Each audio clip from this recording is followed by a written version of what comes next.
بسم اللہ الرحمن الرحیم، والصلاة والسلام علی خاتم النبیین وعلی آلہ وصحبہ اجمعین۔ السلام علیکم ورحمۃ اللہ وبرکاتہ۔ میں نے کل ایک ولاگ کیا تھا لاہور کے اندر، جناب مولانا فضل الرحمان صاحب نے 7 سپتمبر والے دن رد قادیانیت کے قانون کے اوپر اور جو انہوں نے ایک بڑا عظیم الشان جلسہ کیا ہے، تو اس کے اوپر میں نے کہا تھا نا کہ ٹی ایل پی والے دوست ناراض ہو جاتے ہیں، بہت جلدی ناراض ہو جاتے ہیں اور گالم گلوچ پہ بھی اتر آتے ہیں، اور گالم گلوچ بائی دا وے ان کی یوتھروں سے زیادہ بدبودار ہوتی ہے۔ تو وہ فوری طور پہ جناب خاکسار پہ فتویٰ لگ گیا سر تن سے جدا والا۔ ویسے یہ سر تن سے جدا والی بیماری جو ہے، یہ اگلی نسلوں سے کو اس سے بچانا ہے، یہ یوتھیازم سے بڑی بیماری ہے۔ لیکن بہرحال انہوں نے فوراً فتویٰ جاری کر دیا کہ Tehreek Labbaik Pakistan T L P نے بھی اسی دن لیاقت باغ پنڈی کے اندر اسی موضوع کے اوپر جلسہ رکھا ہوا تھا۔ بھائی میں بھی وہیں پہ موجود تھا، میرے علم میں یہ بات نہیں آئی، اور میں اپنی کم علمی کے اوپر آپ سے معذرت چاہتا ہوں اور اس بات کا اعلان کرتا ہوں کہ جناب ٹی ایل پی کی طرف سے اس موضوع کے اوپر کیا گیا جلسہ بھی اتنا ہی قابل احترام ہے اور اتنا ہی تعریف کے قابل ہے جتنا کہ جے یو آئی یا جمعیت علماء اسلام یا جماعت اسلامی یا جے یو پی یا دیگر مذہبی جماعتوں نے، یا جماعت اہل حدیث، جمعیت اہل حدیث، دیگر جماعتوں نے جس طرح کا جلسہ کیا تھا لاہور کے اندر، اس طرح کا ٹی این پی نے جو اپنی 1.5 انچ کی مسجد الگ بنانا ضروری خیال کیا پنڈی کے اندر، وہ بھی اتنا ہی قابل احترام تھا، کیونکہ ختم نبوت ہمارے ایمان کا حصہ ہے، اور یہ اس قدر اہم بات ہے کہ جو کوئی بھی کرے ہمارے لیے وہ قابل احترام ہمارے سارا کو، ٹھیک ہے۔ تو ٹی ایل پی کے حضرات نے جتنی بھی گالیاں بکی ہیں مجھے میری ٹائم لائن پہ، وہ اپنی گالیاں واپس لے جائیں اٹھا کے، ٹھیک ہے، جا کے وہاں پہ ڈیلیٹ، یہ کوئی بات نہیں ہے۔ ورنہ اب بابا جی بھی موجود نہیں ہے، ورنہ ہمیں یہ سہولت حاصل تھی کہ ہم ان کو جا کے شکایت لگایا کرتے تھے، ٹھیک ہے۔ تو اب وہ موجود نہیں رہے اس دنیا کے اندر، تو اس کا مطلب ہے آپ ہمیں گالیاں دیں گے۔ خیر، آج جو ہے وہ ہم نے ذکر کرنا ہے جناب ڈپٹی پرائم منسٹر، اور میں دیکھ رہا ہوں بعض خبروں کے اندر انہیں صرف ڈپٹی لکھا جا رہا ہے، تو میری نظر اپنے ڈپٹی پہ جاندی ہے، مارو ڈپٹی ہے۔ ڈپٹی پرائم منسٹر جناب اسحاق ڈار صاحب کے اوپر، اسحاق ڈار صاحب جو ہیں آج کل یورپ کے دورے پہ ہیں، برطانیہ میں بھی پائے گئے ہیں۔ اظہر بھائی جو ہیں انہوں نے ان کا انٹرویو کیا ہے، بڑا کینڈیڈ قسم کا، اور بطخ بھی ان کے ارد گرد منڈلاتی ہوئی پائی گئی، اپنے دونوں پر پھیلا کے اڑ رہی تھی، اور اسحاق ڈار صاحب ان کے کان کے اندر باتیں کرتے ہوئے پائے گئے۔ اسحاق ڈار صاحب ایسے کو خدا دا خوف کرو یار، ٹھیک ہے، ہاں، اپنی پارٹی اور ان کی حالت کے اوپر رحم کر لیں، ٹھیک ہے، چلے اپنے سمدھیوں کی حالت کے اوپر ہی رحم کر لیں یار۔ جو ان کے بارے میں بکواس کرتی ہے خاتون، اس کو آپ یار بغل میں نہیں، میرا مطلب ساتھ بٹھا کے بیٹھتے ہیں یار، یہ کوئی مناسب بات، ٹھیک، مطلب ہمارا تو ان کے ساتھ محبت کا رشتہ ہے، آپ کی تو باقاعدہ رشتہ داری ہے یار، ٹھیک ہے۔ بہرحال اسحاق ڈار صاحب نے 2 باتیں امپورٹنٹ کہی ہیں جس کے اوپر بات ہونی چاہیے۔ ایک تو یہ انہوں نے کہا کہ 16 ماہ کی حکومت کے اندر آئی ایم ایف نے پاکستان کو ڈیفالٹ کروانے کی بھرپور کوشش کی۔ اچھا جی، یہ انہوں نے پہلے نہیں کبھی انکشاف کیا، نہ یہ خبر شہباز رانی کے ہاتھ میں چڑھی ہے، نہ مہتاب حیدر کے ہاتھ میں، اور نہ ہی خلیق کیانی کے ہاتھ میں چڑھی۔ اب اتنے بڑے بڑے ماشاءاللہ زرافے جیسے صحافی ہیں، دونوں دیکھ لینے تھے خبریں، لیکن ان کے ہاتھ نہیں چڑھی۔ لیکن انہوں نے یہ بات کہی کہ آئی ایم ایف نے پوری کوشش کی کہ پاکستان ڈیفالٹ کر جائے، ٹھیک ہے۔ ایک تو انہوں نے یہ انکشاف کیا، کیونکہ اس کا جائزہ لینا حکومت کا کام ہے۔ ظاہر ہے کہ یہ پاکستان کی سفارتکاری کی ناکامی کے اوپر دلالت کرتا ہے۔ پاکستان کی سفارتکاری کی ناکامی کی بنیادی جو وجہ ہے، وہ وجہ یہ ہے کہ جناب امریکہ بہادر جو ہے اس کو بڑا غصہ ہے اس امر کا کہ جناب امریکہ کے ساتھ افغانستان میں جو کچھ ہوئی ہے اس کے پیچھے ہمارا کردار رہا ہے، اور ان کو ساری پلاننگ کر کے ہم دیتے تھے، وہی ہے نا، اسلحہ بھی وہی ہے۔ تو اب بھی چوتھے کے دن مار کھا رہے ہوتے ہیں۔ ابھی اتوار کی صبح ہی ہم نے ان کے کوئی 2 کمانڈر پھڑکائے ہیں، اور کوئی 8 کے قریب اور بھی خوارج جو ہے وہ جہنم واصل کیے ہیں، اور اب پار والوں کی چیخیں نکلنا شروع ہو گئی ہیں۔ انہوں نے کہا کہ ٹی ٹی پی والوں تم ہمارے لیے مر گئے، ہم تمہارے لیے مر گئے۔ ہیبت اللہ افغان زادہ جو ہیں ان کی ٹیم کی، ان کے لوگوں کی چیخیں نکل رہی ہیں نا آج کل، اور وہ ٹی ٹی پی کو کہہ رہے ہیں کہ تھی ساڈے واسطے مر گئے سی تواڈے واسطے مر گئے. ٹھیک ہے, تو آپ پاکستان کے ساتھ اگر یہ کریں گے تو ہمارا آپ کے ساتھ کھڑا ہونا مشکل ہو جائے گا. اور ڈرامے بازی یہ ہو رہی ہے کہ ٹی ٹی پی نے بغاوت کر دی, جس کے ہاتھ پہ بیعت کی ہوئی ہے اس سے ہاتھ سے بغاوت کر دی. کوئی جھوٹ بولے تو کوئی بندے کے پتر والا بولے نا یار, ٹھیک ہے نا. یعنی اپنے پیر سے, اپنے امیر سے برت کا اظہار کر دیا اور قبول. تو خیر اسحاق ڈار صاحب نے فرمایا کہ جناب آئی ایم ایف نے فل کوشش کی کہ پاکستان جو ہے وہ ڈیفالٹ کر جائے. اب پتہ نہیں ڈپلومیسی ہماری پوسٹ افغانستان وڈرال کے اندر, امریکن تو ہمیں منہ لگانے کو تیار نہیں ہے. ہمارے کئی سفراء جو وہاں پہ رہے ہیں اس دوران وہ ہمیں بتا چکے ہوئے ہیں.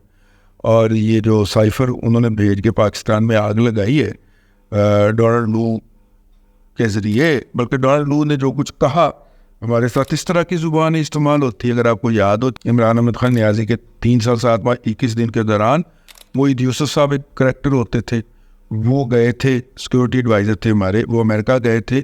تو امریکنز نے اپنے جو دفتر خارجہ تھا, نہیں میرا خیال دفتر خارجہ تھا کہ پینٹاگان تھا, اس کی ریسیپشن سے ہی لوٹا دیا تھا موصوف کو. حالانکہ وہ وہاں پہ یونیورسٹی میں پڑھانے کے دعوے دار تھے. امریکہ کے اندر استادوں کی, پروفیسرز کی بڑی عزت کی جاتی ہے, لیکن محیط یوسف صاحب بیسیکلی دوسرے بابر ستار تھے. جو بابر ستار ہے وہ محیط یوسف ہے, اور جو محیط یوسف ہے وہ بابر ستار ہے. کردار دونوں ایک ہی طرح کا ہے. ٹھیک ہے, ایک کو دیکھیں دوسرے کو چھپا لیں, دوسرے کو دیکھ لیں ایک کو چھپا لیں, یہی ٹھیک ہے.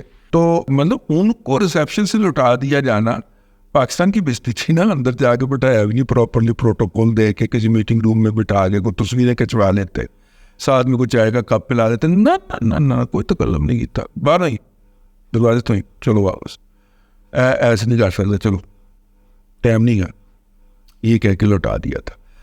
تو اتنے خراب تعلقات چل رہے تھے. اب امریکہ بہادر کی اشارہ امنو کی طرف دیکھ کے باقی پورا ای یو چلتا ہے, یورپین یونین چلتا ہے اور باقی ممالک چلتے ہیں, تو بھائیا پھر مسائل ہو گئے نا. ایک تو یہ ہو گیا.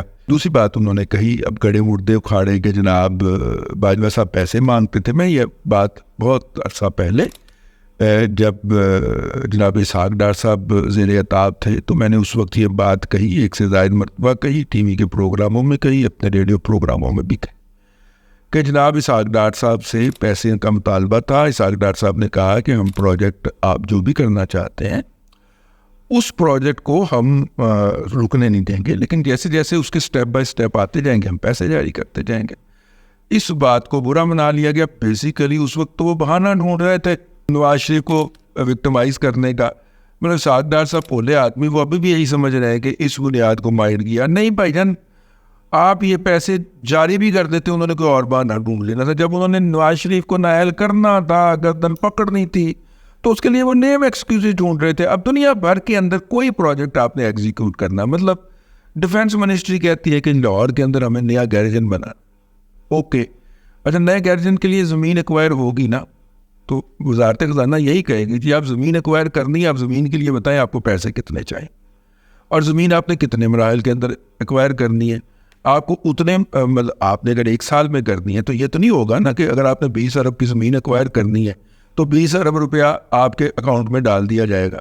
20 ارب روپیہ قسطوں میں آئے گا نا, 5-5 ارب کر کے یا 4-4 ارب کر کے آپ کو قسطوں میں ملے گا. 1 سال یا 1.5 سال کے اندر آپ نے زمین ایکوائر کرنی ہے تو وہ 1 سال یا 1.5 سال کے اندر وہ پیسے آتے جائیں گے, ساتھ ساتھ پچھلے پیسے کا حساب بھی ہوتا جائے گا کہ آپ نے یہ ادائیگیاں کر دی ہیں مالکان کو کہ نہیں کی.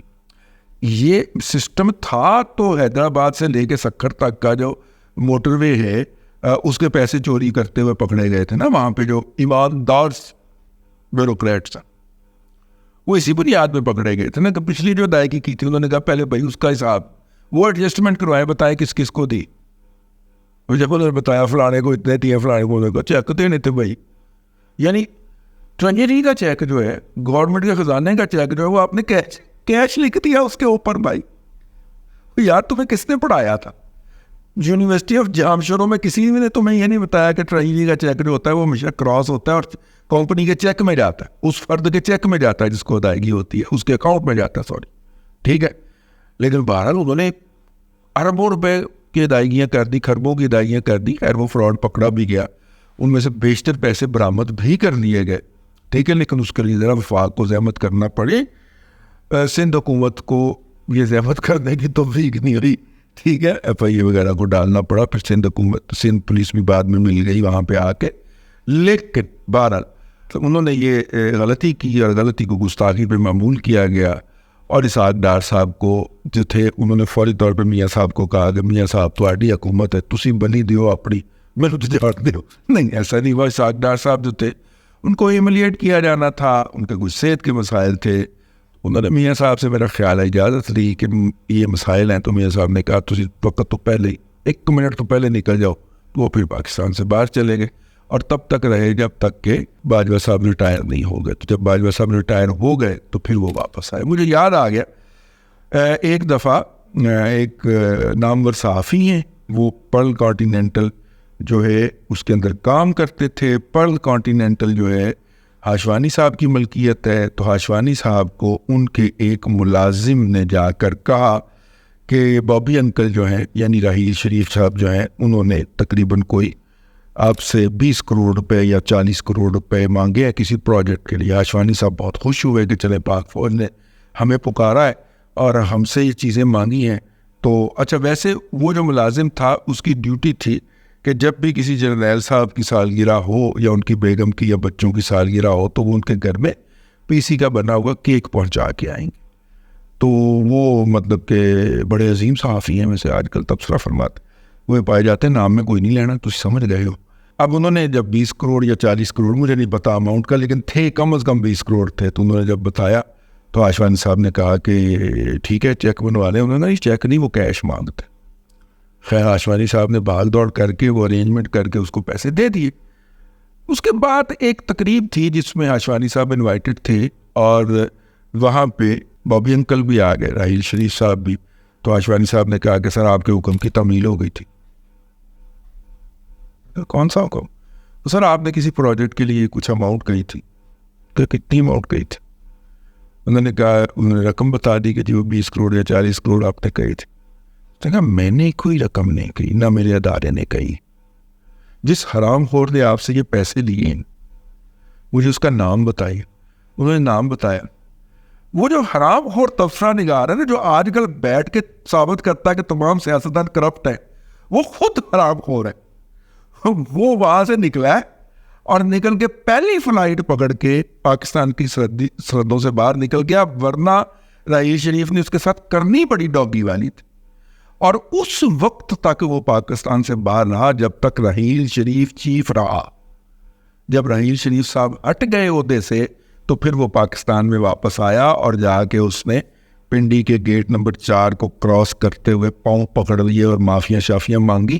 لیکن اس کے بعد بھائی 20 کروڑ بھی ہوں تو بہت بڑی رقم ہوتی ہے بھائی، ٹھیک ہے نا۔